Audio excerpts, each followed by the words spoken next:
là má đau cho mày bay luôn nè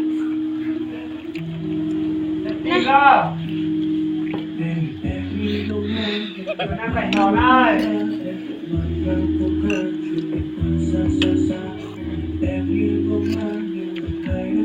Thằng đi đâu mấy đi chị? Sao không đi? má má quay đi bạn ha cũng quay cả nhớ cả có Không của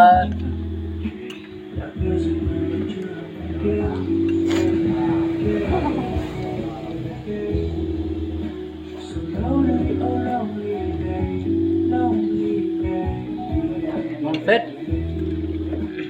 Chú hay luôn hả bò? có vậy đâu vậy còn cửa thẳng tại đây nha Đây anh ơi. nên gì à chứ được Bây giờ bây giờ cô tơ nè. cái khuôn mặt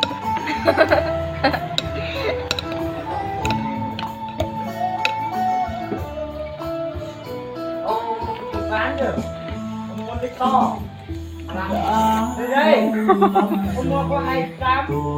Kể cả 30 ông mà đích con 32 con lời mẹ ông ngồi chắc. Bạn là một người bạn.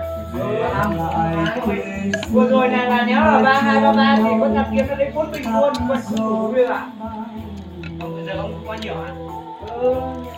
Ông sẽ không bán. Đó là mấy bạn sợ bạn hơn nên có nhiều nên nó chuẩn bị chia ra ra bây giờ nhiều ăn này nên nhiều là nó có giá hơn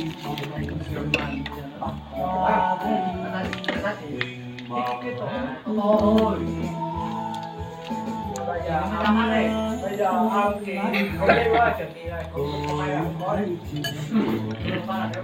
không phải mưa đâu nhé nắng không có keo nó không có giá ra non được này mưa thì là có cái lá non này nó là có đường nhiều này cần kia có chẳng mấy này có nếu phải cô đâu thì dùng cái lần còn mấy keo vừa mới tháp qua đâu quá chặt cái keo vừa tháp này